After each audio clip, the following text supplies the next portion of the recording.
ನಿಮ್ಮನ್ನು ಉಳಿಸಲಿಲ್ಲವೇ ಪ್ರಭು? ಉಳಿಸಲಿಲ್ಲವೇ? ನಾನು ಎಷ್ಟು ಸಲ ಹೇಳಿದೆ ಪ್ರಭು, ರಾಮನೊಂದಿಗೆ ಯುದ್ಧ ಬೇಡವೆಂದು. ಆದರೆ ಪ್ರತಿ ಸಲವೂ ನೀವು ನನ್ನನ್ನೇ ಗದರಿಸಿ ಕಳಿಸಿದಿರಿ. ಏಕೆ ಪ್ರಭು, ಏಕೆ? ಹೀಗೆ ರಾಮನ ಕೈಯಿಂದಲೇ ಮರಣ ಹೊಂದುವುದಕ್ಕೇನು?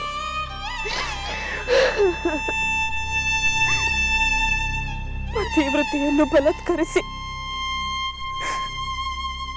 ಆ ಶಾಪದಿಂದಲೇ ನಿಮ್ಮ ಸ್ಥಿತಿ ಹೀಗಾಯಿತು ಪ್ರಭು.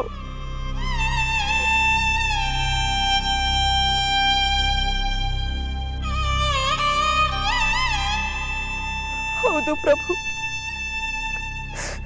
ಸೀತೆಯ ಶಾಪವೇ ನಿಮ್ಮ ಈ ಸ್ಥಿತಿಗೆ ಕಾರಣ.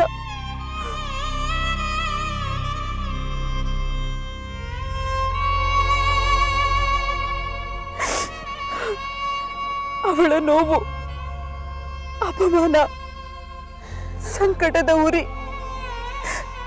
ಹಳೆಯ ಜ್ವಾಲೆಯಾಗಿ ನಿಮ್ಮನ್ನು ಸುಟ್ಟು ಬಿಟ್ಟಿತ್ತು ಪ್ರಭು.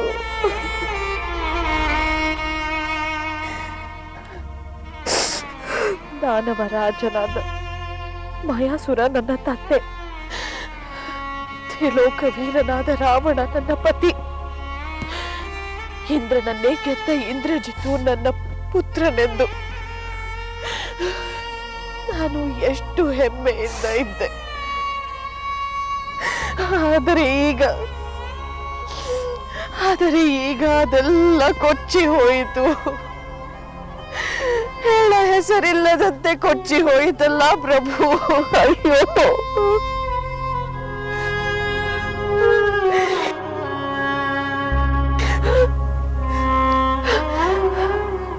ಲಕ್ಷ್ಮಣ ಇಂದ್ರಜಿತುವನ್ನು ಸಂಹರಿಸಿದಾಗ ನನ್ನ ಅರ್ಧ ಜೀವನ ಮುಗಿದು ಹೋಯಿತು. ಈಗ ನೀವು ಹತರಾದ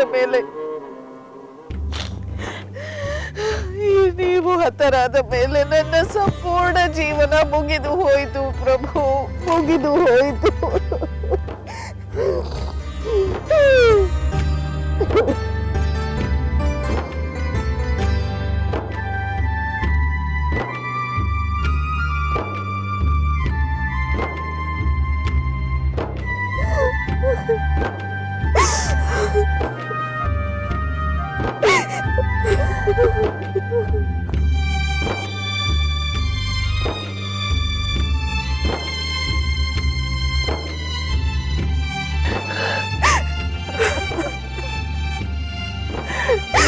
ಪ್ರಭು,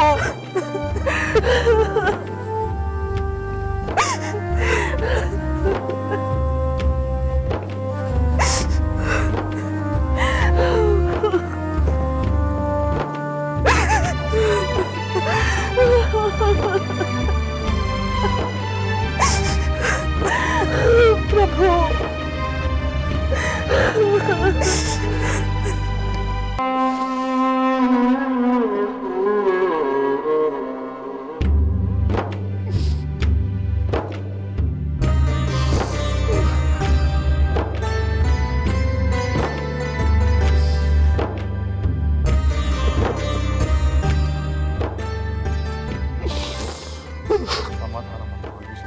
ಸಮಾಧಾನ ಮಾಡಿ.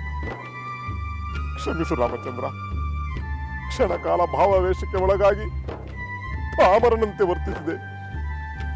ದುಃಖ ಪಂಡಿತ ಪಾಮರನೆಂದು ತಾರತಮ್ಯ ಮಾಡುವುದಿಲ್ಲ ವಿಭೀಷಣ. ಇದು ಎಲ್ಲ ಜೀವಿಗಳ ಸಹಜ ಪ್ರತಿಕ್ರಿಯೆ. ಆದರೆ ದುಃಖದ ಆವೇಗದಲ್ಲಿ ನಮ್ಮ ವಿವೇಕ ಮಸುಕಾಗಿ ನಮ್ಮನ್ನು ಕರ್ತವ್ಯ ವಿಮುಖರಾಗುವಂತೆ ಮಾಡಬಾರದು ಅಷ್ಟೇ. ಸರಿ, ರಾವಣನ ದಹನ ಸಂಸ್ಕಾರಕ್ಕೆ ಇನ್ನು ಎಲ್ಲ ಸಿದ್ಧತೆಗಳನ್ನು ಮಾಡು.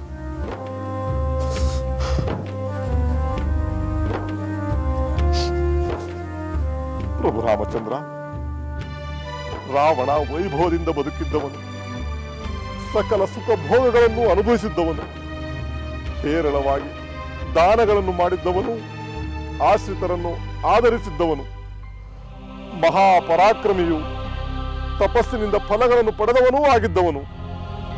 ಆದರೆ ಮರಣ ಹೊಂದಿದ ಆ ರಾವಣನ ಪ್ರೇತ ಕರ್ಮಗಳನ್ನು ನಾನು ಮಾಡಬಹುದೇ ಎಂಬ ಸಂದೇಹ ಕಾಡುತ್ತಿದೆ ರಾಮಚಂದ್ರ.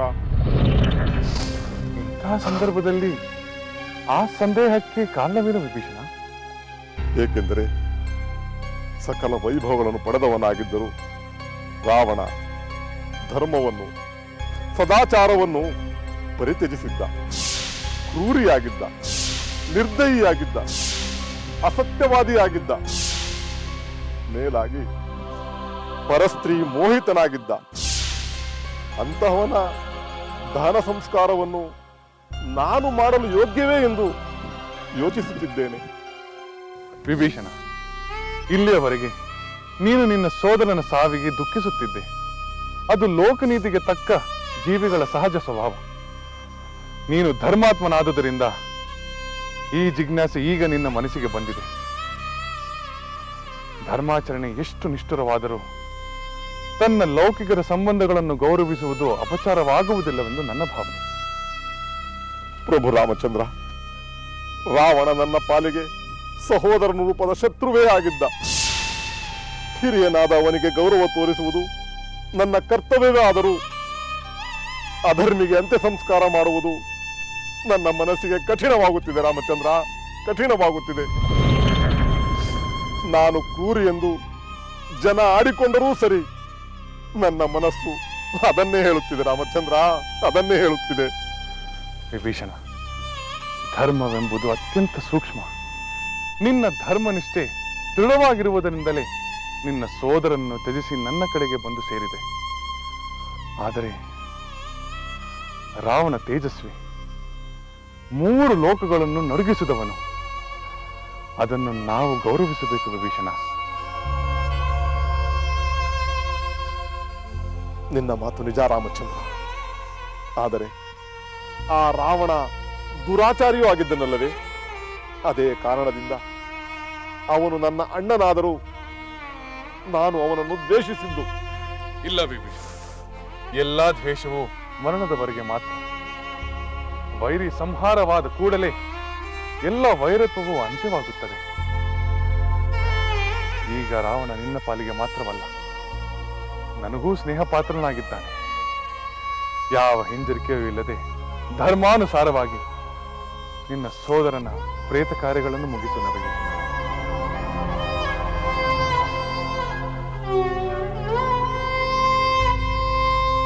ಆಗಲಿ ರಾಮಚಂದ್ರ, ನಿನ್ನ ಮಾತಿನಂತೆ ನಾನು ನನ್ನ ಸಹೋದರ ರಾವಣನ ಅಂತ್ಯ ಸಂಸ್ಕಾರವನ್ನು ನೆರವೇರಿಸುತ್ತೇನೆ.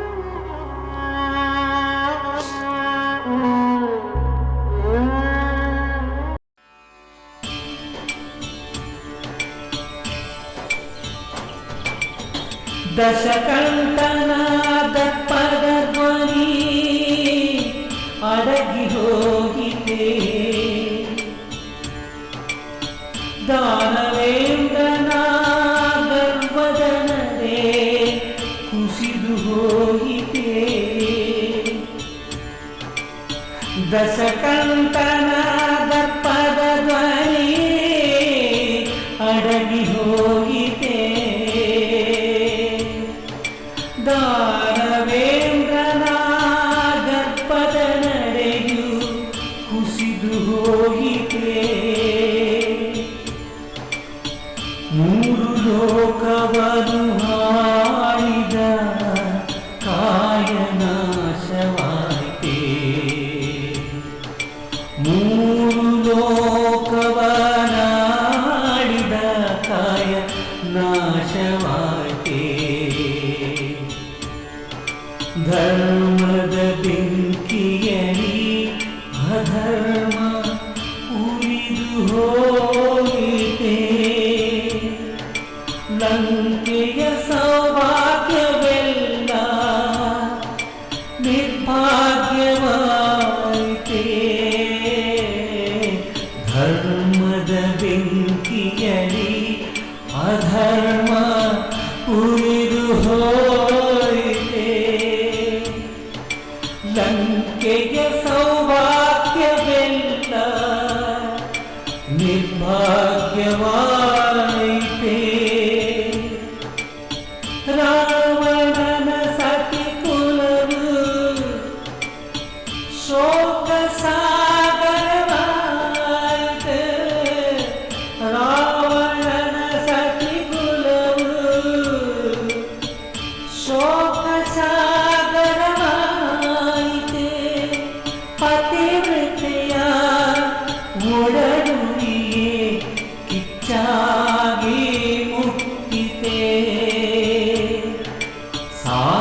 ಸಾತ್ವಿಕರ ಶಾಪಗಳು ಉರಿಯಾಗಿ ಸುತ್ತಿದೆ. ಪತಿವ್ರತೆಯ ಮುಡಲುರಿಗೆ ಕಿಚ್ಚಾಗಿ ಮುಟ್ಟಿದೆ. ಸಾತ್ವಿಕರ ಶಾಪಗಳು ಉರಿಯಾಗಿ ಸುತ್ತಿದೆ. ಉರಿಯಾಗಿ ಸುತ್ತಿದೆ. ಕಿಚ್ಚಾಗಿ ಮುಟ್ಟಿದೆ. ಉರಿಯಾಗಿ ಸುತ್ತಿದೆ.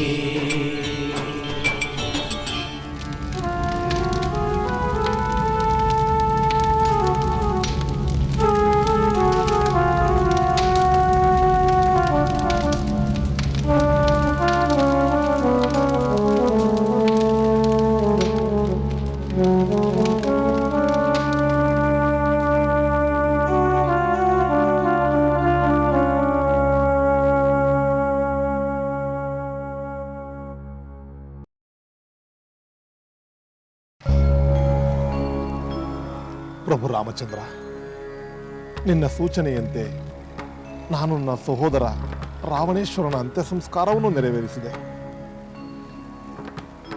ವಿಭೀಷಣ, ಸೋದರನಾಗಿ ನೀನು ನಿನ್ನ ಕರ್ತವ್ಯವನ್ನು ನಿರ್ವಹಿಸಿದೆ, ಧರ್ಮವನ್ನು ಪಾಲಿಸಿದೆ. ಈಗ ನಿನ್ನ ಪಾಲಿಗೆ ಮತ್ತೊಂದು ಮಹತ್ತರವಾದ ಕರ್ತವ್ಯವಿದೆ. ಅದೇನೆಂದು ಹೇಳು ರಾಮಚಂದ್ರ. ಖಂಡಿತ ಅದನ್ನು ಶಿರಸಾವಹಿಸುತ್ತೇನೆ. ರಾವಣನ ಅವಸಾನವಾದ ಮೇಲೆ ಲಂಕೆ ಅನಾಥವಾಯಿತು.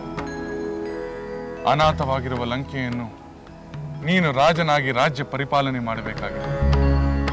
ಹನುಮಂತನೇ ಮೊದಲಾದ ನನ್ನ ಮಿತ್ರರು ನಿನ್ನನ್ನು ಲಂಕೆಯ ಸಿಂಹಾಸನದಲ್ಲಿ ಪ್ರತಿಷ್ಠಾಪಿಸುತ್ತಾರೆ. ಖಂಡಿತ ನಿನ್ನ ಆಜ್ಞೆಯನ್ನು ಪಾಲಿಸುತ್ತೇನೆ ರಾಮಚಂದ್ರ. ನಿನ್ನ ಅನುಗ್ರಹವೇ ನನ್ನ ಭಾಗ್ಯ. ಹನುಮಂತ ಪ್ರಭು, ವಿಭೀಷಣನಿಂದ ನಮಗೆ ಆಗಿರುವ ಉಪಕಾರವೆಷ್ಟೆಂದು ಎಲ್ಲರಿಗೂ ತಿಳಿದಿದೆ. ಇವನು ನನ್ನಲ್ಲಿ ಅನುರಕ್ತನೂ ಭಕ್ತನೂ ಆಗಿದ್ದಾನೆ.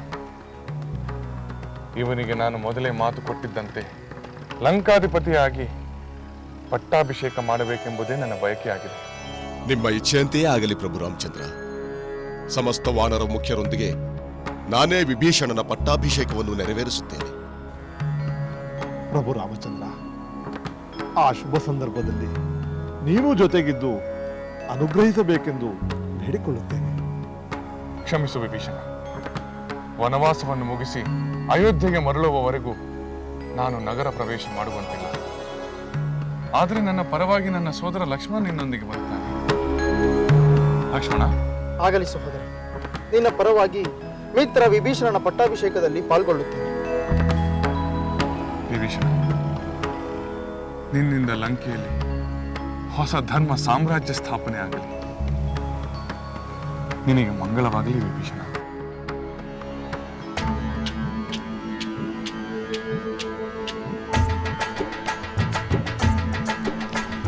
ವಿಭೀಷಣಗೆ ಲಂಕೆಯ ಪಟ್ಟಾಭಿಷೇಕ, ಧರ್ಮವನ್ನು ನಂಬಿದುದಕ್ಕೆ ರಾಜ್ಯಾಭಿಷೇಕ. ವಿಭೀಷಣಗೆ ಲಂಕೆಯ ಪಟ್ಟಾಭಿಷೇಕ, ಧರ್ಮವನ್ನು ನಂಬಿದುದಕ್ಕೆ ರಾಜ್ಯಾಭಿಷೇಕ.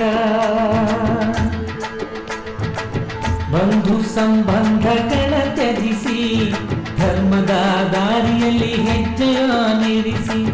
ಬಂಧು ಸಂಬಂಧಗಳ ತ್ಯಜಿಸಿ ಧರ್ಮದ ದಾರಿಯಲ್ಲಿ ಹೆಜ್ಜೆಯನ್ನಿರಿಸಿ. ಸ್ವಾರ್ಥವ ತೊರೆದು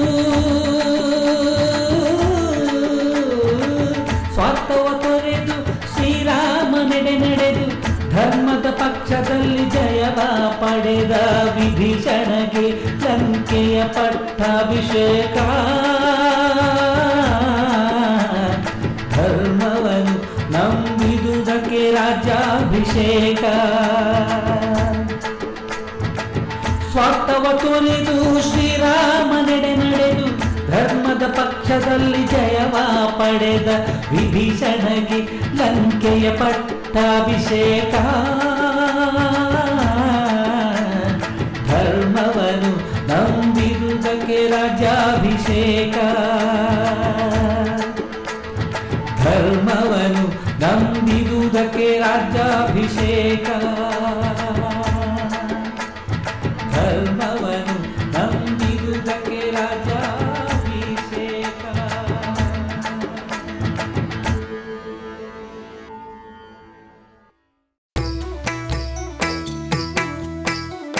ಲಂಕೆಯಲ್ಲಿನ ದುರುಳ ದರ್ಪವು ಸೀತೆ ಸಹನೆಗೆ ಸೋತಿತು.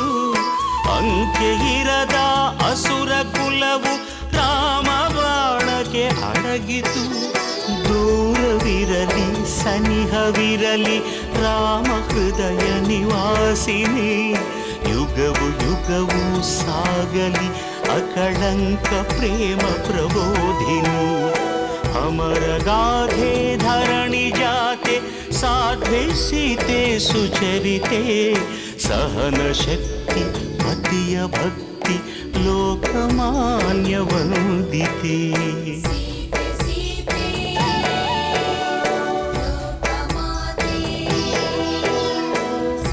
ರಾಮ ಹೃದಯ ನಿವಾಸಿನಿ